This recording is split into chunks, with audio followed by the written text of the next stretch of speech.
Spesso nei negozi i commessi molto gentilmente si rendono disponibili per aiutarti a scegliere il prodotto giusto per te.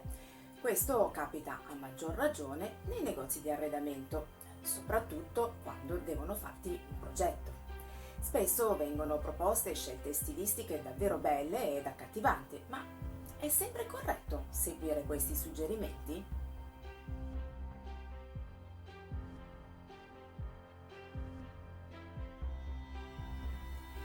Immagina di dover comprare un paio di scarpe. Sei indecisa fra due modelli, così chiedi a una tua amica di darti un parere. Lei dunque, dopo averti vista con entrambi i modelli di scarpe, senza ombra di esitazione ti consiglia il primo paio. Sono bellissime, ti stanno davvero bene, sembrano fatte su misura per te.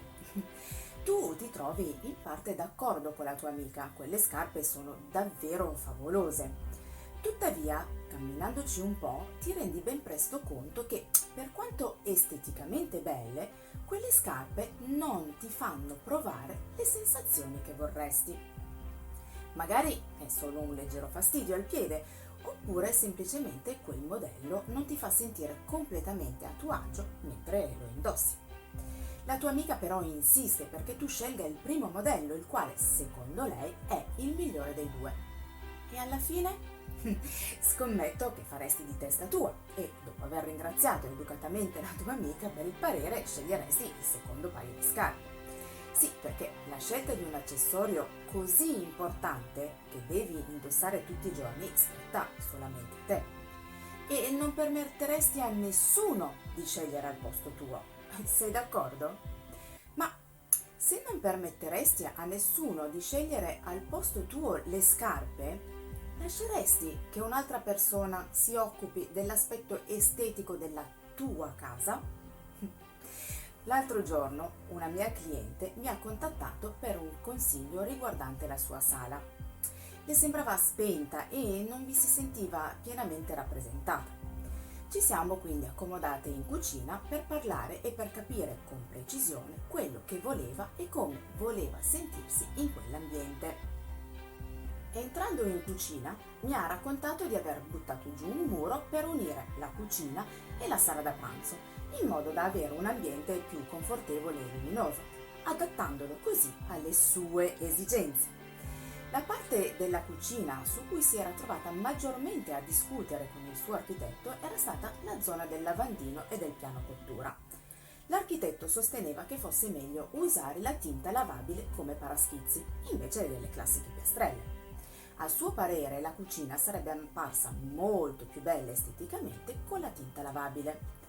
Quando la mia cliente lo ha informato di preferire invece le piastrelle, lui non si è scomposto e ha continuato ad insistere con la sua idea. Voleva imporre a tutti i costi il suo gusto personale.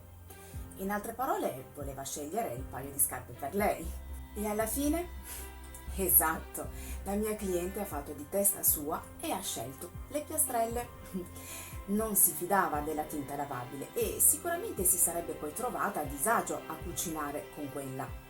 Con questo non voglio assolutamente dire che i consigli siano inutili, al contrario, vanno però dati solo dopo aver capito chi è davvero la persona che è di fronte, quali sono le sue esigenze e il modo in cui intende vivere la propria casa. Perché la casa è un po' come un abito su misura che costruisci su te stessa. Solo tu puoi avere idea di quello che ti possa far sentire bene e rappresentare al 100%. E devi partire da questo per realizzare la casa dei tuoi sogni. Stiamo parlando del luogo in cui passerai la tua vita.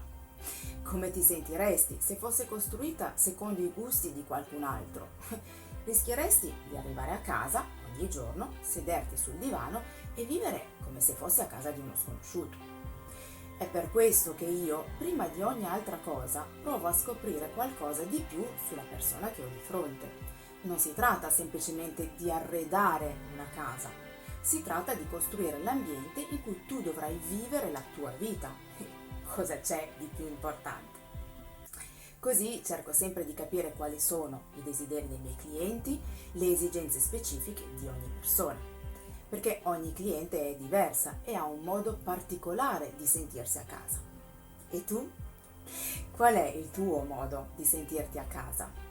Se ti va di raccontarmelo, ti basta mandarmi un messaggio. Trovi i miei contatti in descrizione. Insieme cercheremo di capire come costruire intorno a te la casa che hai sempre sognato.